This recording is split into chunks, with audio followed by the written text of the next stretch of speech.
మంచిర్యాల జన్నారం మండల కేంద్రంలో పర్యటించిన ఖానాపూర్ ఎమ్మెల్యే వెడ్మా బొజ్జు పటేల్ సీఎం రేవంత్ రెడ్డికి కృతజ్ఞతలు తెలుపుతూ రైతులతో కలిసి బైక్ ర్యాలీ నిర్వహించి అంబేద్కర్ విగ్రహానికి పూలమాలలు వేశారు. అనంతరం సీఎం రేవంత్ రెడ్డి చిత్రపటానికి పాలాభిషేకం చేశారు. ఈ సందర్భంగా ఎమ్మెల్యే మాట్లాడుతూ కాంగ్రెస్ ప్రభుత్వం అంటేనే రైతు ప్రభుత్వం అని నిరూపిస్తూ రైతులకు ఇచ్చిన మాట ప్రకారం రైతు రుణమాఫీ పథకాన్ని ప్రారంభించారన్నారు. రైతుల శ్రేయస్సు కోసం ఇంకా ఎన్నో పథకాలను కాంగ్రెస్ ప్రభుత్వం తీసుకువచ్చి రైతును రాజుగా చేస్తుందని అన్నారు. ఇచ్చిన మాట ప్రకారం రుణమాఫీ పథకాన్ని ప్రారంభించామని ఎమ్మెల్యే హరీష్ రావు తన పదవికి రాజీనామా చేసి తన చిత్తశుద్ధిని నిరూపించుకోవాలని అన్నారు. లేని పక్షంలో హరీష్ రావును అసెంబ్లీలో నిలదీస్తామని హెచ్చరించారు.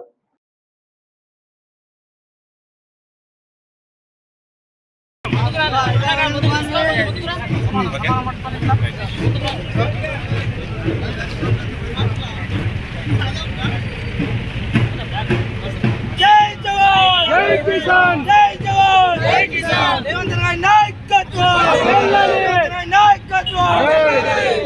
నాయకత్వం కాంగ్రెస్ పార్టీ కాంగ్రెస్ పార్టీ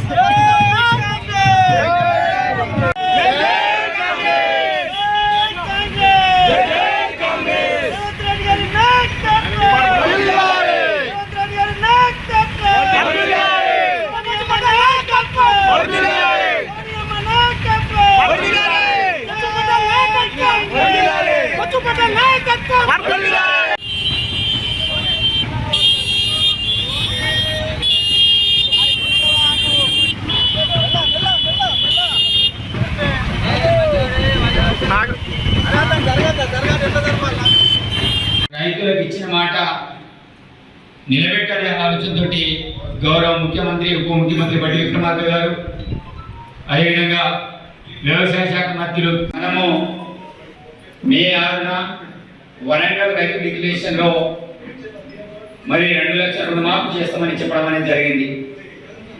రైతులను రాజు చేయడమే లక్ష్యంగా మరి మే 6 తారీఖు నాడు మరి ఆ రోజుల్లో రాహుల్ గాంధీ గారు వరంగల్ డిక్లరేషన్ చెప్పిన మాటని నిజం చేస్తూ మరి 2 లక్షల రుణమాఫీకి మరి ఈరోజే ముందడుగు వేయడం అనేది జరిగింది. సుమారు 24 లక్షల మంది రైతులకి మరి 30,000 పైచీలకు మరి డబ్బుల్ని లక్షలోపు రుణమాఫీ చేయడం అనేది జరుగుతుంది ఈరోజు 4 గంటల వరకు. మరి ఇట్లాంటి నిర్ణయం వాస్తవంగా ఒకసారి ఆలోచన చేయండి. దేశంలోనే రుణమాఫీ విషయం అంటే దేశవ్యాప్తంగా నరేంద్ర మోదీ గారు 70,000 కోట్లు చేస్తే కేవలం తెలంగాణ రాష్ట్రంలోనే 30,000 కోట్లు మరి రైతుల కోసం రుణమాఫీ మొదటి ఫేజ్లో చేస్తున్నట్టు ఒకసారి అర్థం చేసుకోవాలి.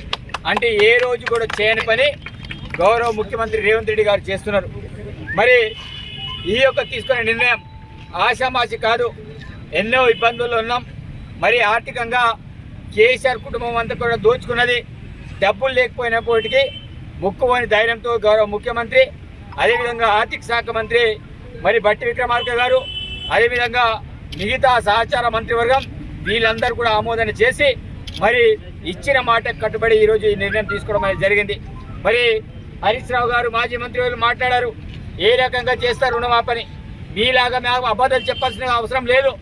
ఆ రోజు మీరు ఏ కులానికి కావచ్చు, ఏ మతానికి కూడా ఎవరిని కూడా వదలకుండా మోసం చేసిన విషయం మీ అందరికి తెలుసు. ఆ రోజులో 1 లక్ష రుణమాఫీ చేస్తున్న కేసీఆర్ ₹1 కూడా మాఫీ చేయలే. కానీ గౌరవ ముఖ్యమంత్రి రాహుల్ గాంధీని ఇచ్చిన మాటకి మనం అందరం కూడా నిలబెట్టాలి. తప్పకుండా ఆ మాట తప్పకూడదని మరి మేము ఆగస్టు 15 లోపల 2 లక్షల రుణమాఫీ చేస్తామని మాట ఇవ్వడం అనేది జరిగింది.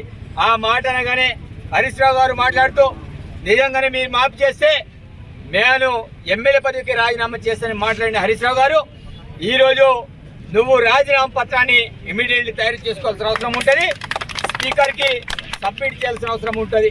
ఒకవేళ చేయని పక్షంలో తప్పకుండా నిన్ను అసెంబ్లీలో నిలదీస్తాం, దాంట్లో ఎట్లాంటి సందేహం లేదు.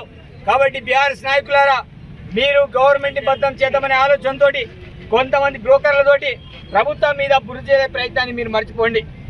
మేము ఇచ్చిన మాట కనబడి మేము ఏదైతే మహాలక్ష్మి కింద పెట్టిన స్కీమ్లని కూడా దశల వారీగా చేస్తూ వస్తున్నాం. మరి ఇప్పటికీ అనేక రకాల స్కీమ్లని చేసాం, తప్పకుండా భవిష్యత్తులో కూడా చేయబోతున్నాం.